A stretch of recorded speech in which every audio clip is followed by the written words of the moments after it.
take me home, United, to the place I belong, to Old Trafford, to see United. Take me home, United Road. Take me home, United Road. Oh, take me home, United Road. ተመናደራችሁልን ክብሯን የታላቁ የማንቸስተር ዩናይትድ ደጋፊዎች ስላገኘናችሁ በጣም ደስ ብሎናል።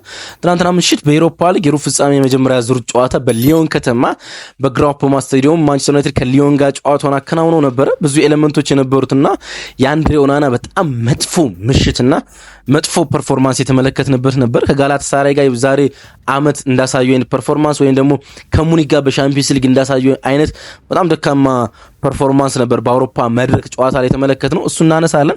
አስደናቂው የብሩኖ ፈርናንዴዝ ፐርፎርማንስም በጥቂቱ ምናነሳ ይሆናል ማለት ነው። በጨዋታው የሆነ ሁነት ውስጥ ካሜራችን ወደ አንድ ቦታ ወስደን ነበረ። ጨዋታውን ጆኤል ግሌዘርና አብርሃም ግሌዘር ሲመለከቱ ተመልክተናል። ለመጀመሪያ ጊዜ ይመስለኛል ከብዙ ጊዜ በኋላ ጆኤል ግሌዘርና አብርሃም ግሌዘር ስታዲየም ውስጥ ተገኝተው ጨዋታ ሲመለከቱ ያውም አዌ ማለት ነው። ኦማር ቤሬዳና ሰር ጂሚ ራትክሊፍም ስታዲየም ውስጥ ተገኝተው ነበረ። ስለዚህ ሁነትም እናነሳለን። ብቻ አብራችሁን ትቆዩ ዘንድ በፍቅር ነው የምጠይቃችሁ። ሰብስክራይብ ያላደረጋችሁ ቤተሰቦቻችን ሰብስክራይብ አድርጋችሁ ድጋፋችሁን ስጡን። እንዲሁም ደግሞ ሰብስክራይብ ያደረጋችሁ ሌሎችም ቪዲዮውን ሲጀምሩ ላይክ አድርጋችሁ ቪዲዮአችሁን ስጡን፣ አስተያየቶቻችሁን ስጡን። ስለ ጨዋታው የተሰማችሁን ስሜት፣ ስለ አንድሬ ኦናና ፐርፎርማንስ እንዲሁም ደግሞ ሩበን አሞሪም ከዚህ በኋላ በአንድሬ ኦናና ላይ ምን ማድረግ አለበት እስኪ ሀሳብ አስተያየቶቻችሁን ስጡን። ሙሉ ዲቴይል ፐርፎርማንሱን ስለ ጨዋታው ደግሞ እንቃኝ።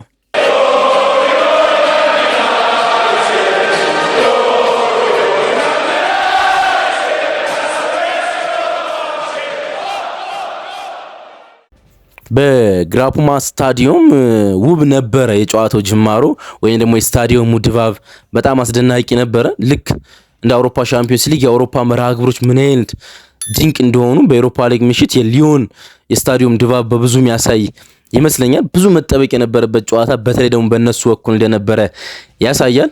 የማንቸስተር ዩናይትድ ፐርፎርማንስ እንደ አጠቃላይ ስንጀምር በጣም የሚደነቅና አስደናቂ ፐርፎርማንስ ነው ማለት ባንችልም ጨዋታውን ለማሸነፍ ግን ሁሉም ኤሌመንት የነበረው ማንቸስተር ዩናይትድ ነበር። ሌላ በጣም አስደናቂ ፐርፎርማንስ ከብሩኖ ፈርናንዴዝ ተመልክተናል። ተቀይሮ የገባው ጆሹዋ ዚርክዜ በጣም ድንቅ ነበር። በመሃል ተከላካይ የተሰለፉት ናስር ማዝራዊ፣ ሌኒ ይሮን እና ማኑኤል ኡጋርቴ እና ካስሜሮ በአማካይ ስፍራ ውስጥ በጣም ድንቅ ነበሩ። ደግሞም ደግሞ ሊተቹ የሚገባቸው ተጫዋቾችም ነበሩ። ሌኒ ይሮ እንዳደነቅ ነው ሁሉ ከሱ ጎን የነበረው ፓትሪክ ዶርክ በጣም ደካማ እንቅስቃሴ ነበር። ራስመስ ሆይሉንድ ሲበዛ በጣም ሌላኛ ደካማ እንቅስቃሴ ነው በጨዋታው ላይ ያሳየ። ብዙዎቻችን እንደተመለከትነውና የጨዋታውን ሁነት ብቻውን ደግሞ ዳይቨርት ያደረገው አንድሬ ኦናና በብዙ መተቸት አለበት። እስኪ ከላይናፑ ጀምረን እያንዳንዱን ነገር እያነሳን እንቀጥል። እንግዲህ ኦናና፣ ማዝራዊና ማጉዌር ዩሮ በኋላ መስመር ውስጥ ነበሩ። ኦናና በግብ ጠባቂነት፣ በተከላካይ ወይም ደግሞ ሶስት ሴንተር ባክ ቦታ ላይ ማዝራዊ፣ ማጉዌርና ዩሮ ነበሩ። ሁለቱን ዊንግ ባክ ዶርኩና ዳሎ ነበሩ። ካስሜሮና ኡጋርቴ ዳብል ተሰልፈዋል። ጋርናቾና ብሩኖ ፈርናንዴዝ ከአጥቂው ራስመስ ሆይሉንድ ጀርባ ነበሩ ማለት ነው። ይሄኛው አስተላለፍ ከሲቲ አስተላለፍ ጋር አንድ አይነት ነው። ይህ ደግሞ ሩበን አሞሪም ወደ ማንቸስተር ዩናይትድ ከመጣ በኋላ ለመጀመሪያ ጊዜ ምንም አይነት የላይን አፕ መነካካት የሌለበት ወይም ደግሞ ተመሳሳይ ላይን አፕ የተጠቀመበት የመጀመሪያ አስተላለፍ ያደርገዋል ማለት ነው። በፓውሎ ፎንሴካ ቡድን ውስጥ በጣም አስደናቂ ተጫዋቾች ነበሩ ትናንትና። በጣም አስደናቂ ማለት ነው ላይን አፑን ስንመለከት ማለት ነው። አምበላቸውን አሌክሳንደር ላካዛቲን በተጣዋቂነት ቦታ ላይ ነው አስቀምጠው የጀመሩት። ግን ዊንግ ባኮቻቸውን ወይም ደግሞ ፉል ባኮቻቸውን ብንተው ተግላፊኮንና ሜልቲን ዳይስ የቀድሞ የአርሰናል የቀኝ መስመር ተከላካይ እንዲሁም የአርጀንቲና ብሔራዊ ቡድን የዓለም ዋንጫ ሻምፒዮን ተግላፊኮን እንኳን ብንተው ከፊት መስመር ላይ ማን ነበሩ መስላችሁ? በአማካኝ መስመር ውስጥ አምበሉን የገባው ከርቲስ ቶሊሶ ነበር፣ የቀድሞ የባየር ሙኒክ አማካኝ። ከአጥቂዎች ፎልስ ናምበር ላይ ሆኖ ከተሰለፉት ራያን ቸርኪና እንዲሁም ደግሞ ጆርጅ ማካታዚ የጆርጂያ ብሔራዊ ቡድን አጥቂ በአውሮፓ ዋንጫ ላይ በጣም አስደናቂ የነበረው ተጫዋች። ከሱ ጀርማ ደግሞ አርጀንቲናዊው አልማንዳ ነበሩና እንደ ላይንአፕ ስትመለከቱ በጣም ጠንካራ ላይንአፕ እንደሆነ በደንብ የሚያሳይ ይመስለኛል። እያንዳንዱ እንቅስቃሴ እስኪ እንመለከት። ፓብሎ ፎንሴካ በሊዮን በኩል ጨዋታውን መርተዋል። እንግዲህ በፈረንሳይ ሊግ አ ጨዋታ መምራት እንደማይችሉ ይታወቃል፣ ቅጣት ላይ ስላሉ ማለት ነው።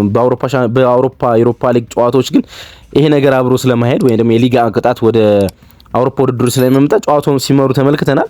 እንግዲህ ሩበን አሞሪም ከመጣ በኋላ እንዳልኳቸው የመጀመሪያ ያልተነካካ ላይናፕ ነው የተመለከትነው። 6ኛው ደቂቃ ላይ ነው የማንቸስተር ዩናይትድ ማጥቃት በመጀመር የቻለው ማለት እንችላለን። የብሩኖ ቅጣት ምት ያስተዋልንበት ደቂቃ ነበረ። ከቀኝ ሳይድ የጨዋታው ወይም ደግሞ የቦክሱ ቀኝ ሳይድ ላይ የተሻማ ኳስ ነበረ። ካስሜሮ በግንባሩ ለመግጨት ሞከረ ግን አልቻለም። ቶሊሶ ራሱ ላይ ሊያስቆጥረው በጣም ተቃርቦ ነበረ። ካስሜሮ ኳሱን ይገጫዋል ብሎ ስለጠበቀ ቶሊሶ ዝግጁ አልነበረምና ኳሱ ሊቆጠር ደርሶ ነበረ። 17ኛው ምናምን ደቂቃ አካባቢ ደግሞ የሆይሉንድ በጣም ደካማ ሙከራ ታዝበናል። የሊዮን ቢልድ አፕ በዶርጉና በራሱ በሆይሉንድ ፕሬሲንግ ተቋረጠ። ከዛ በኋላ እንደተመለከትነው ፓትሪክ ዶርግ ኳሱን ወደ መስመር ይዞ ከት ፓስ ማድረግ ቻለ ለራስመስ ሆይሉንድ። ራስመስ ሆይሉንድ ጥሩ ሩጫ ነበረው ቦክስ ውስጥ የተገኘበት መንገድ። ከዛ በኋላ ኳሱን ከዚህ በተሻለ መጠቀም ሲኖርበት ደካማ እንቅስቃሴ ሲያደርግ ተመለከትነው ማለት ነው። ወደ 20ኛው ደቂቃ አካባቢ የብሩኖ በጣም አስደናቂና የጨዋታው የመጀመሪያ 20 ደቂቃዎች ድንቁ ሙከራ ተመለከትነ። ዳሎ በጣም ጥሩ ሩጫ ላይ ለነበረው እና ወደ ዋይድ እየሮጠ ለነበረው ጋርናቾ ኳሱን በሰጠበት አጋጣሚ ላይ ጋርናቾ ወደ ቦክስ ከት ፓስ አረገ። ቦክስ ላይ ሌት ካመር ሆኖ የገባው ብሩኖ ፈርናንዴዝ በጣም አስደናቂ ሙከራ አረገ። ለጎል የተቃረበ ሙከራ ነበር። ዲፍሌክሽን ሆኖ ነው ኳሱ የወጣው ማለት ነው፣ በተከላካዩ ምክንያት ማለት ነው። ዲፍሌክሽን ባይሆን ኑሮ ኳሱ ለጎል በጣም የቀረበ ሙከራ ማለት እንችላለን፣ በተከላካዩ ዲፍሌክት ባይሆን ኖሮ ማለት ነው። ሌላኛው ብዙ የሚጠቀስ አይደለም፣ የካስሜሮ መቀስምት ግን ማድነቅ ያለብን ይመስለኛል። ዶርጉ ኳሱን ዴሊቨር ማድረግ ቻለ። ራስመስ ሆይሉንድ ወደ ጎሉ ሴር ወደ ኋላ ኳሱን ገጨው። የራስመስ ሆይሉንድ ብቃት በጣም የሚገርም ነው፣ በጣም አጠያያቂ ነው። ወደ ኋላ ገጨው። ያን ኳስ በመቀስምት ነው ለመውረድ የሞከረው ካስሜሮ። በጣም ጥሩ ሙከራ ነበረ። የመጀመሪያው እንግዲህ ጎል የሚገኘው እዚህ ጋር ነው። እንግዲህ አልማንዳ ከግራ የሊዮን ማጥቃት ዞን እስከ ቦክሱ ጫፍ በማንቸስተር ዩናይትድ ቀኝ ላይ ያገኘውን ቅጣት ምት ኦልሞስት ሊያሻማ ነው ከር ሊያረግ ወደ 5-5 ወይም ደግሞ ወደ ግብ ጠባቂው ቦክስ ሊያሻማ የሞከረው ኳስ ነበረ። ኳሱን አሻማ። ኳሱን ሲያሻማ በሃይላይን የነበሩት ማንቸስተር ተከላካዮችን ጥሰው ታግላፊኮና ሙሳ ነካቲ ሁለቱ የቀይ መስመር ተከላካይና የመሃል ተከላካዩ ኦፍሳይድ ውስጥ ገቡ።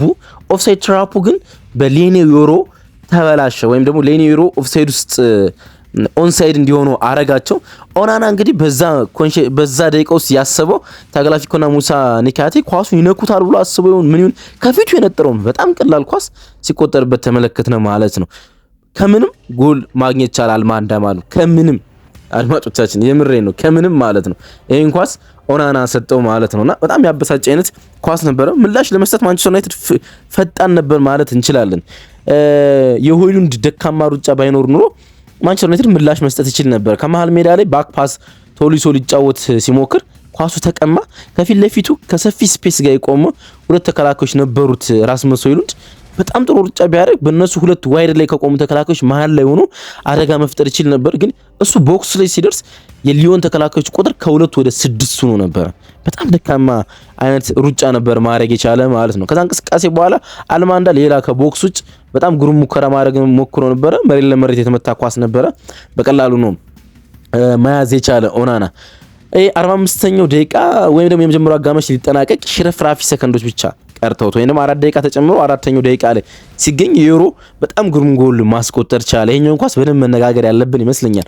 ብሩኖ ቅጣት ምት አሻማ። ቅጣት ምቱ ከተመሳሳይ ስፔስ ነበር የመጀመሪያው ደቂቃ ላይ እንዳልኳችሁ 6ኛው ደቂቃ አካባቢ ካሻማው ከቀኝ ሃፍ ስፔስ ወይም ከቦክሱ ጫፍ አካባቢ ግን ደግሞ ወደ ዋይድ የወጣ ኳስ አሻማ።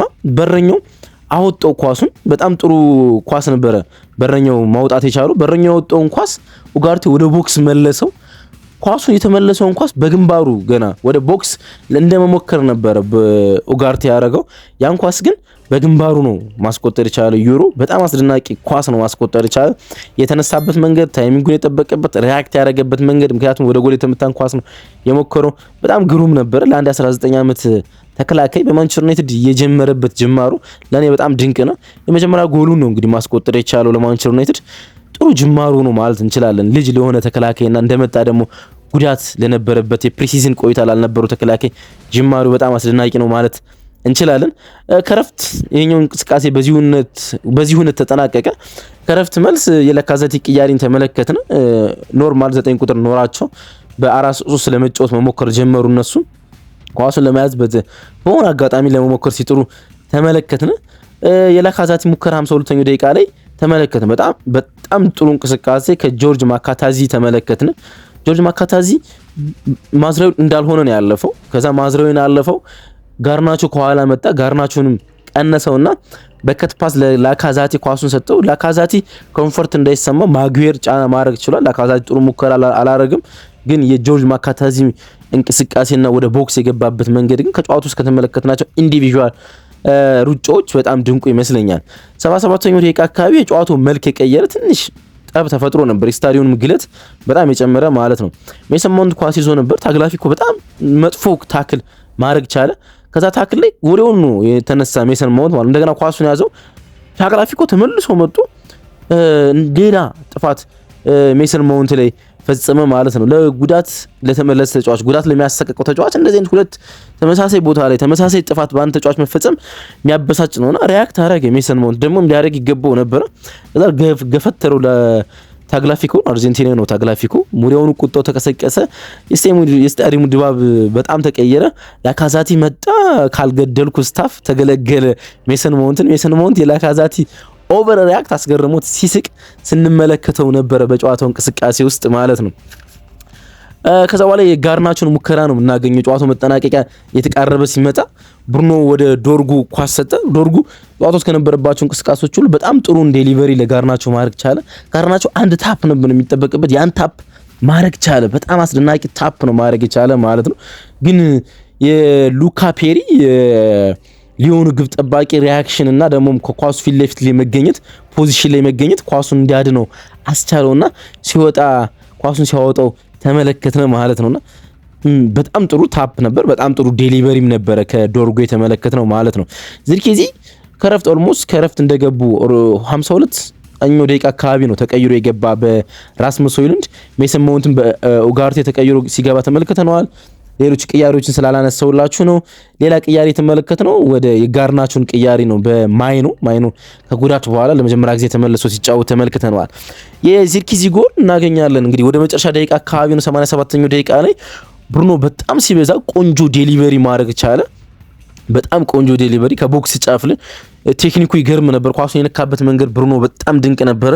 መቼም ብሩኖ አስደናቂ ነው። በዚህ ውድድር አመት ስለ ብሩኖ ማውራት ጉንጭ ማልፋት ነው። በዚህ ውድድር አመት ለማንቸስተር ዩናይትድ ስለሚሰጠው ነገር መናገር። ከዛ ዝርኪዚ በጣም ቆንጆ ሄዲንግ ጎል ነው ማስቆጠር የቻለ። ሙሳ ናካይቲ ኳሱን መንካት ይችል ነበረ፣ የሊዮኑ ተከላካይ ማለት ነው። ግን ዝርኪዚ ጫና ውስጥ ከቶት ነበር። ያን ኳስ ዝርኪዚ ማስቆጠር ቻለ። በጣም ግሩም እንቅስቃሴ ነበረ። ይሄኛው ጎል መቆጠሩን ተከትሎ ብሩኖ ፈርናንዴዝ በዚህ ውድድር አመት ለማንቸስተር ዩናይትድ በአሲስትና በጎል ከ10 በላይ ማድረግ ቻለና ለሶስተኛው ውድድር አመት ይሄን ማድረግ ቻለ። ባለፈው ጊዜ እንደተነጋገር ነው ይሄን በጅምር ማድረግ እንኳን የቻለ ተጫዋች የለም። በአንድ የውድድር አመት ብቻውን አይደለም፣ በሶስት የውድድር አመት ውስጥ አንድ ተጫዋች ብቻ ሳይሆን በአጠቃላይ በማንቸስተር ዩናይትድ ባለፉት 20 ዓመታት ውስጥ ማንም ተጫዋች አላረጉም። ሁለት ተጫዋቾች ነው ማድረግ የቻሉት።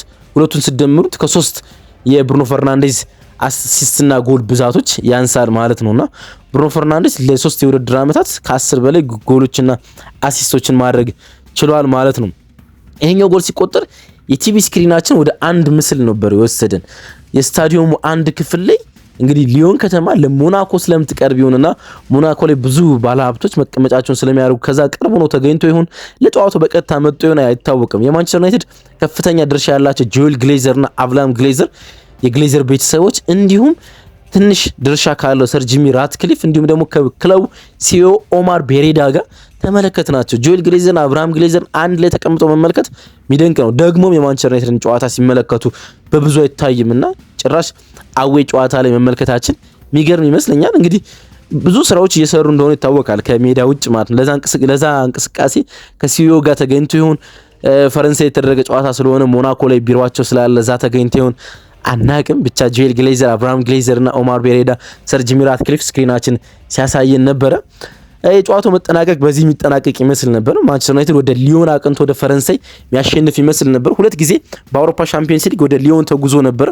ሁለቱም ጨዋታዎች ባቻ ውጤት ነበር የተጠናቀቁት። በአንድ አቻና በሁለት አቻ የተጠናቀቁ ጨዋታዎች ነበረ። በዚህኛው ጨዋታ የሚያሸንፍ መስሎ ነበረ።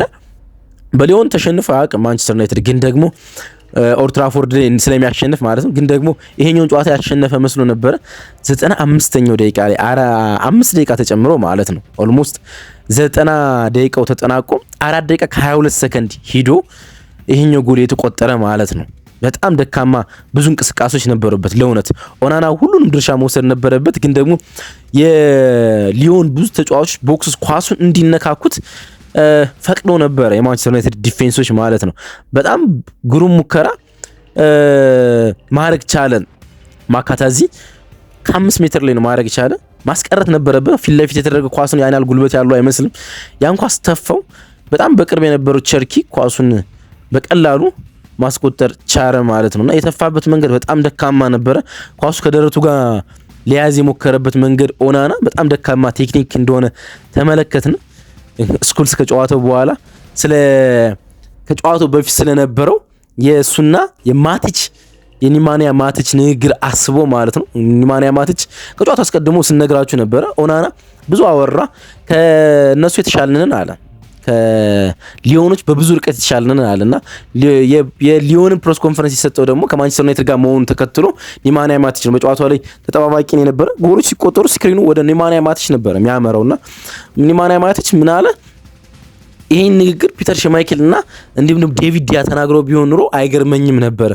በማንቸስተር ዩናይትድ ዘመናዊ እግር ኳስ ታሪክ ውስጥ በክለቡ ዘመናዊ እግር ኳስ ታሪክ ውስጥ ደካማው ግብ ጠባቂ እንደዚህ ማለቱ ግን ያስገርመኛል በማለት ነው መናገር ይችላል። ኦናና ከዛ በኋላ ወደ ትዊተር ወጣና ማንንም አንደርስቲሜት ማድረግ አልችልም፣ ግን ደግሞ በዚህ ግዙፍ ታሪክ ውስጥ የቆየ ተጫዋች ዋንጫ ሳያነሳን ሄደ ብሎ የራሱን 2 ኤፍኤ ካፕና ካርኒ ካፕ ዋንጫዎችን ከኒማንያ ማቲች ሲዝኖች ወይም ኬረሮች ጋር ከፍ ለማድረግ ሞከረ። ኒማንያ ማቲች በቼልሲ በማንቸስተር ዩናይትድ ዋንጫ ማግኘት ባይችልም ጥሩ ሲዝን ነበረው ከጆዜ ጋር በጣም ጥሩ ማለት ነው። የሊግ ዋንጫ ነው የሌለው እንጂ በጣም ጥሩ የውድድር ዓመት ነው የነበረው። ሁለተኛም ደግሞ የጨረሰ ከዛ ይሄ ስህተት ፈጸመ። ፖል ስኩልስ ከጨዋታው መጠናቀቅ በኋላ አሁን የሚያስበው አለ አንድሬ ኦናና ምን ያህል እንደዚህ አፌን ባልከፈትኩ ምንም ባላወራው ብሎ የሚያስብ ይመስለኛል ብሎ ነው መናገር የቻለው። በጣም ደካማ እንቅስቃሴ ነው ማለት እንችላለን። ከጨዋታው መጠናቀቅ በኋላ የተሰጡ አንዳንድ አስተያየቶችን ልንገራችሁ። ሌኒ ይሮ ጨዋታውን ማሸነፍ ይገባን ነበር፣ ተበሳጭተናል ባለማሸነፋችን አለ። ሪያን ቸርኪ ከሌኒ ይሮ ጎን አስተያየቱን የሰጠው እሱ ነበረ። ማንቸስተር ዩናይትዶችን አሰላለፋቸውን ስንመለከት 2 የተከላካይ አማካይ ሲጠቀሙ ምን ያህል እንደፈሩን ገምቼ ነበረ። ጥሩ መንቀሳቀስ ችለና በሜዳቸው ውጤቱ መገልበስ እንችላለን በማለት መናገር ቻለ። ሩበን አሞሪም ብዙ ጥያቄዎች ነው የቀረቡለት ማለት ነው በፍላሽ ኢንተርቪው እንዲሁም ደግሞ ከዛ በኋላ ቁጭ ብሎ በፖስት ማች ፕሬስ ኮንፈረንስም ማለት ነው። እንዲሁም ደግሞ ለኒውካስሉ ጨዋታ ፕሪማች ፕሬስ ኮንፈረንስም ሰጥቷል በዛው በፈረንሳይ ማለት ነውና አሁን ትኩረታችን ለቀጣዩ ጨዋታ ላይ ነው ማለት። አንድ ሰው ስህተት ሲሰራ ሁሉም ተጫዋቾች ስህተት እንደሰሩ ይቆጠራል። ስለዚህ ስለዛ ማውራት አይጠበቅብኝም ማለት ቻለ። ከዛ አንድሬ ኦናና ከዚህ በኋላ እድል ተሰጥቷል ብለው በጠየቁት እሱን የመወሰነው በልምምድ ላይ ነው አለ። በልምምድ ላይ ተመልክቼ ከዛ ምርጥ 11ን ለመምረጥ ሞክራለሁ፣ እስከዛ ድረስ መታገስ አለብን አለ። የውድድር ዓመቱ ከዛ በኋላ እንዴት ተመለከተዋል የሱን ስህተት ብለው ጠየቁት። ስህተቱን ጎሉን መመልከት አለብኝ ደጋግሜ አለ። ግን ደግሞ የውድድር ዓመቱን ልብ ብላችሁ ከተመለከታችሁት አብዝቼ ስህተት የሰራሁት እኔ ነኝ ከተጫዋቾች በላይ፣ ስለዚህ ልተች የሚገባው እኔ ነኝ በማለት ነው እንግዲህ ለመናገር የሞከረው። ሩበን አሞሪም የማቲችን አስተያየት ከኦናና ጋር ረብሾታል ወይ ሜንታሊ ብሎ ጠየቁትና ኢንተረስቲንግ ይመስለኛል። ያ ነገር የረበሸው ይመስለኛል። ስህተት ላለመስራት ሲሞክር ስህተት የሰራ ይመስለኛል። አላቅም የተቆጠረብንን ጎሎች በደንብ መመልከት አለብኝ፣ ኦናና ራሱ እንዲያሻሽል ማገዝ አለብን በማለት ነው እንግዲህ መናገር የቻለው። ከዛ ውስጥም ደግሞ ሌላ መናገር የቻለው አላየሁትም አለ ማለት መልበሻ ክፍል አናግረው ነበረ ወይ እንደገባ ብሎ ጠይቀውት ነበረ ሩበን አሞሪም። አላየሁትም ማለት እንዲሁም አላወራን። በእርግጥ በዚህ ሰዓት እኛ ከሱ ጎን ልንቆም ይገባል። በመልበሻ ክፍል ውስጥ ያዘነ ሰው ብዙ አልተመለከቱም። ሁሉም ተረጋግተው ተቀምጠው ነበረ። በመልሱ ጨዋታ ላይ እንደሚቀለብሱት አምነዋል በማለት ነው እንግዲህ ሩበን አሞሪም መናገር የቻለው ማለት ነውና ድንቅ ከቨሪንግ ይመስለኛል ግብ ጠባቂውን ማለት ነው። ጨዋታው እንዴት ታዘባችሁት? የኦናናን ፐርፎርማንስስ እንዴት ታዘባችሁት? አስተያየቶቻችሁን ስጡን። እናመሰግናለን። መልካም ቀን